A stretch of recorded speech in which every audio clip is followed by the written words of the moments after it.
राजीव गांधी जी के पुण्यतिथि के अवसर पर हम लोग आज सब उनके लिए श्रद्धा सुमन चढ़ाने के लिए एक नौजवान जो देश के प्रधानमंत्री बने और 21st सेंचुरी की बात करी। आज जो मोबाइल फ़ोन, इंटरनेट, कंप्यूटर का जो युग है, पूरी क्रांति हो गई देश के अंदर, वो उन्हीं की देन थी। जिस प्रकार मैंने संविधान में संशोधन किए थे 73वां 74वां, उससे स्थानीय निकायों को, पंचायत राज को जो अधिकार मिले वो सबके सामने है। आज गांव में सरपंच जो है महिला बन रही है, दलित बन रहा है, पिछड़ा बन रहा है, पहले संभव नहीं था। बहुत बड़ी क्रांति हुई उस वक्त में, तो उनकी उपलब्धियों को आज भी हम याद करते हैं। दुर्भाग्य इस बात का है देश के अंदर कि वर्तमान सरकार को पिछली सरकारों के जो प्रधानमंत्री थे या जो योगदान था उसको भुलाने का षड्यंत्र चल रहा है। उसी रूप में एक शब्द नहीं बोलते लोग। मुझे आश्चर्य होता है कि मेरे ख्याल से दुनिया के कोई मुल्क में नहीं होगा कि आप अपने विरासत में आप आके बैठे प्रधानमंत्री राष्ट्रपति बने हैं तो पुरानी विरासत को भुलाए दो। ये मैंने पहली बार देख रहा हूँ देश के अंदर। इसलिए मैं बार बार कहता हूँ देश किस दिशा में जा रहा है किसी को नहीं मालूम, किस दिशा में जाएगा कोई समझ नहीं पा रहा है।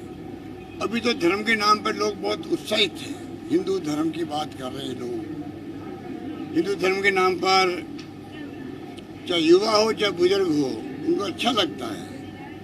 पर जब तक हम सभी धर्म के लोगों को, सभी जातियों को, सभी वर्गों को साथ लेकर नहीं चलेंगे, आज 70 साल के सफर तय करते करते यहाँ तक पहुंचे हम लोग। इंदिरा गांधी जी ने जान दे दी, राजीव गांधी जी शहीद हो गए, सरदार पटेल जी शहीद हो गए, ज्ञात अज्ञात कितने लोग शहीद हुए, पर आज खालिस्तान नहीं बनने दिया। देश को एक रखा, अखंड रखा। इतनी बड़ी उपलब्धि इस देश ने हासिल करी है त्याग बलिदान करके। अफसोस इस बात का है, इस बात का एहसास इनको नहीं है क्या? आज आग लगी हुई पूरे देश के अंदर, जगह जगह दंगे हो रहे हैं, तनाव है, अशांति है, हिंसा है। हम बार बार मांग करते प्रधानमंत्री जी से, खाली आप अपील कर दो शांति की, कंडेम कर दो आप उन लोगों को जो एंटी सोशल एलिमेंट है, आग लगाने वाले। तो हम कह रहे हैं उनमें उनको संकोच क्या है? पूरा देश समझ चुका है इनकी चालों को, इनके मंसूबों को। इधर कल प्रधानमंत्री जी ने जो बोला है राजस्थान के इनकी कार्यकारिणी की बैठक में, एकदम यू टर्न कर लिया। यू टर्न, हम विकास के मुद्दे पर आगे बढ़ेंगे। अभी तो आग लगी, पहले उसको बुझाओ। हमेशा ही आग लगाते हैं और कांग्रेस के लोग आग बुझाने का काम करते हैं। आज तक ये स्थिति है। इसलिए मैं समझता हूँ धीरे धीरे लोग समझेंगे। हम कुछ अपील करना चाहेंगे जनता से, देश की एकता के लिए, अखंडता के लिए, देश के विकास के लिए जो पार्टी नीतियाँ रखती है, कार्यक्रम रखते हैं, सिद्धांत बनाए हुए हैं, उन पे चलो। देश हित में ये है। धर्म जाति तो इतना माहौल बना देती है, अचानक दंगे हो जाते हैं, झगड़े हो जाते हैं, कुछ भी हो सकता है। ये इतिहास गवाह है। इससे अलग हट करके हमें प्रेम, भाईचारा, स्नेह की बात करनी पड़ेगी, प्यार मोहब्बत की बात करनी पड़ेगी, अहिंसा की बात करनी पड़ेगी। तब जाके हमारा मुल्क एक रहेगा, अखंड रहेगा। मान सम्मान जो दुनिया में है वो कायम रहेगा, मेरा मानना है। सर, भाजपा का ये कहना है कांग्रेस का जो चिंतन शिविर था वो अपने आप में चिंतन शिविर न होकर लेपर्ड सवारी का एक तरीके से आयोजन था, बहुत कुछ निकला नहीं चिंतन। वो क्या कहते हैं उनको अपनी पंचायती खुद करे, हमारी अपनी पंचायती हम कर लेंगे। एक सर, एक परिवारवाद का सवाल आया कल प्रधानमंत्री। ये पुरानी बात है भाई, नई नई बात नहीं है। ये जब से ये आए सत्ता में तब ये बातें करते आ रहे हैं। ये परिवारवाद तो इनके अंदर है। आप गिनती लगा दी नेताओं की, किनके केंद्रीय मंत्री है, उनके बेटे कहाँ जा रहे हैं, बेटे कहाँ जा रही है। ये छोड़िए आप इन बातों को, कोई दम नहीं इन बातों में। चिंतन शिविर फिक्स किया सर उन्होंने कि 25 साल तक हमें देश को संभालना, इस तरह का टारगेट। मैंने कहा न कल, पहले आपको याद होगा इन्होंने कहा 50 साल तक हमें कोई नहीं ला सकता, 50 साल तक राज करेंगे हम लोग, ये कहा था। 50 साल अचानक 25 साल में आ गए। इसलिए मैंने कल कहा सीधे 50 वाले 25 पे आए, हो सकता है कल 5 पे आ जाए। एक सर कांग्रेस के चिंतन शिविर के बाद जो कांग्रेस के युवा नेता है उन्हें भगदड़ सी मची है, इसको किस तरह देखते हैं आप? कोई भगदड़ नहीं मची हुई, इक्का दुक्का लोग तो जाते हैं, पहले भी गए हैं, अब भी जाएंगे, आगे भी जाएंगे। हम नहीं लेते हैं, आप समझ नहीं पा रहे। लोग गुमराह करते हैं, मीडिया को दबाव में रखते हैं ये लोग, इसलिए मीडिया वाले खुल के बात नहीं कर पा रहे हैं। कांग्रेस कभी बीजेपी के हार्डकोर आरएसएस बीजेपी लोगों को लेती नहीं है, ये क्यों नहीं समझ रहे आप लोग? हमारे लोग तो जाते हैं उधर, नई बात नहीं हुई है, अलग पार्टी बनाते हैं, क्योंकि डेमोक्रेसी हमारे यहाँ पर है। इनकी पार्टी की जो विचारधारा है वो हमें सूट नहीं करती है। इक्का दुक्का आदमी आया होगा देश के अंदर जो भारतीय जनता पार्टी का नेता था या आरएसएस का था, इक्का दुक्का आया होगा शंकर सिंह वाघेला की तरह गुजरात के अंदर। बाकी इनको ले कौन रहा है? नाम लेंगे इन लोगों को। सर राज्यसभा की ट्रेनिंग कैंप का कोई है? भाई ये आगे अध्यक्ष जी बोलो दिन को। राजीव गांधी जी की पुण्यतिथि के अवसर पर हमने सबने श्रद्धा सुमन अर्पित किए हैं। महान नेता जिन्होंने 20वीं सदी में देश को 21वीं सदी में ले जाने की बात की।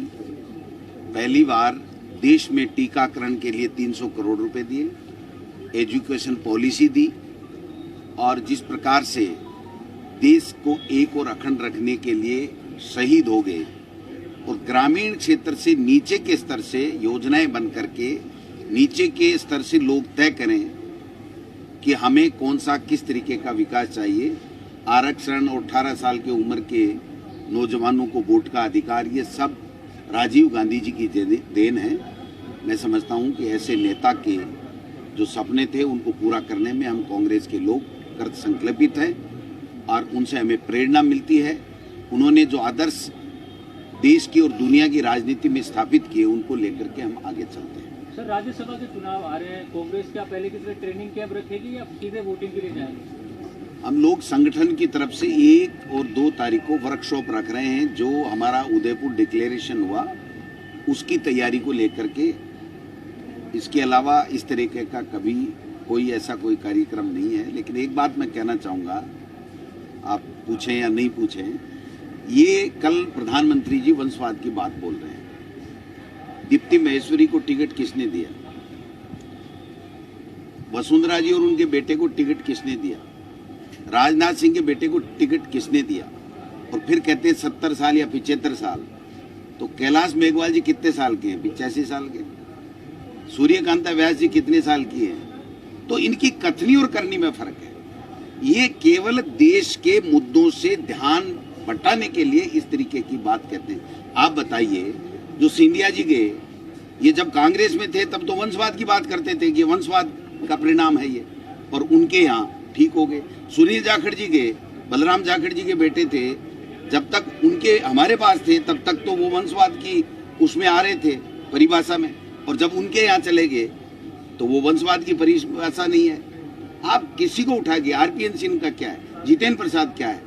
तो मतलब कांग्रेस में थे तब तो कह रहे थे साहब नेताओं के बेटे हैं, इनको आगे बढ़ा रहे हैं, ये दूसरों को मौका नहीं देने दे रहे हैं। और हमारे रिजेक्ट किए हुए उनके यहाँ जो वंशवाद कांग्रेस के लिए बता रहे थे, वो वहां जाकर के खरे सोने हो गए, 24 कैरेट का सोना हो जाते हैं, और वंशवाद का आरोप उनका खत्म हो जाता है। तो ये कथनी और करनी में उनकी में फर्क है, इसलिए आपको समझना पड़ेगा। अभी ताजा ही दिया ना, उपचुनाव में दिया ना दीप्ति महेश्वरी को, कहाँ गया वंशवाद? और कन्हैया कुमार को नहीं दिया, वो वंशवाद का कारण नहीं था, वो था कि वसुंधरा जी के कैंप का आदमी है इसलिए उसको नहीं देना है। तो इनकी अलग अलग वो है, लेकिन अब इनका उतार आ गया है। आप देखना 2 साल बाद में इनका पता नहीं चलेगा। इनकी कोई आइडियोलॉजी नहीं है, इनके कोई विचार नहीं है, इनका कोई विजन नहीं है। विजन जोड़ो। कौन सी पार्टी ऐसा नहीं कहती है कि नए लोगों को जोड़ना चाहिए, नए लोगों को आगे आना चाहिए? हमारे नेता राहुल गांधी जी तो हमेशा एक ही बात कहते हैं कि जो पंचायत राज नगर पालिका से जो नए लोग आ रहे हैं उनको आप आगे लाइए, उनको मौका दीजिए। और पहली बार देश में किसी पार्टी ने, कांग्रेस पार्टी ने 50% युवाओं को ऊपर टॉप CWC से लेकर के नीचे तक बात की है। इससे बड़ा कोई फैसला हो नहीं सकता। ये कर सकते हैं क्या ऐसा फैसला? ये 70 साल की बात करने वाले लोग 85 साल के लोगों को टिकट दे रहे हैं और फिर कांग्रेस पे आरोप लगाते हैं। तो इनका कुछ भी नहीं है, ये केवल मात्र सिर्फ अपने लोगों का, जो अब उनके लोगों का मोरल टूट रहा है, कि अब हम किस मुद्दों पे जाएंगे, कोई विकास हमने कराया नहीं, बेरोजगारी समाप्त की नहीं, महंगाई कम की नहीं, तो एक जोश बढ़ने के लिए 25 साल हम कम कहीं नहीं जा रहे हैं। तो इस तरीके का जुमला ये इस वजह से दे रहे हैं, ये समझना पड़ेगा। एक और 2 जून को क्या होगा सर, ये थोड़ा बता दीजिए कि क्या ये सीटों में भी फार्मूला चलेगा? जो उदयपुर डिक्लेरेशन है उसमें जितने मुद्दे पार्टी ने तय किए हैं उनके ऊपर हम हमारे प्रदेश के नेताओं के विचार जानेंगे, किस तरीके से उनको कैसे लागू करें, आपका क्या है।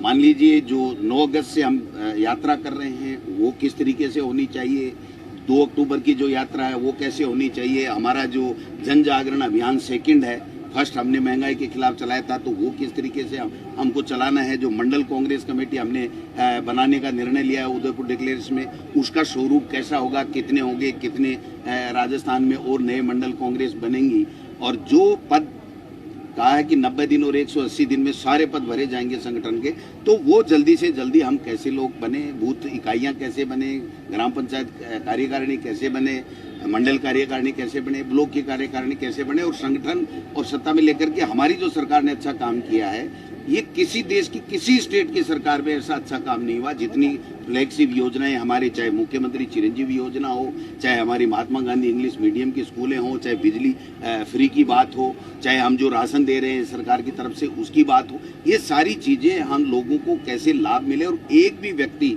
पीड़ित ना रहे, उसके गांव-गांव घर-घर जाकर के हम हमारी फ्लैगशिप योजनाओं का लाभ आम जन तक पहुंचे, इसको लेकर के एक रोड मैप बनाएंगे। बीजेपी के राष्ट्रीय कार्यकारिणी, राज्यसभा में 3 कैंडिडेट आएंगे, 4 आएंगे कांग्रेस? खाली 4 हैं, 3 हमारे आएंगे, 1 उनका आएगा।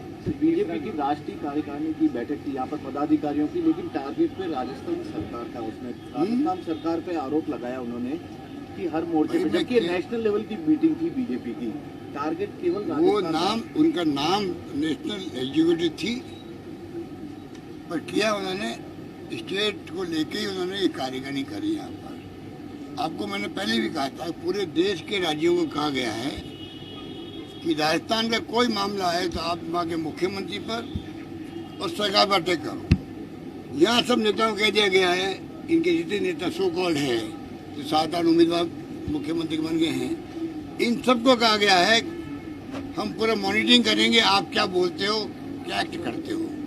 ये कार्यकारिणी का नाम राष्ट्रीय था, वो कार्यकारिणी राजस्थान के लिए थी, क्योंकि इतने घबरा गए हैं। इसलिए मैंने आपको कहा बार बार राजस्थान में आ रहे हैं इनके अध्यक्ष, कार्यकारिणी मीटिंग जैसी हमने अनाउंस किया वहाँ उदयपुर का प्रोग्राम, और इन्होंने अनाउंस कर दिया इस कार्यकारिणी को। इतने घबराहट के अंदर है, क्योंकि राजस्थान की जनता, राजस्थान में जो काम हुआ इस बार, इतने शानदार योजनाएं लाए गए हैं, हर वर्ग के लिए योजना लाए गए हैं। लगता है कि इस बार जनता का मूड रहेगा कि सरकार पुनः लौटे कांग्रेस की लहर। ये इनको भय सता रहा कि इस बार कांग्रेस सरकार वापस आ रही है, पब्लिक में ये मूड है, इसलिए जानबूझ के पूरा फोकस इन्होंने राजस्थान पे कर रखा, इसलिए वो ये कार्यकारिणी की गई।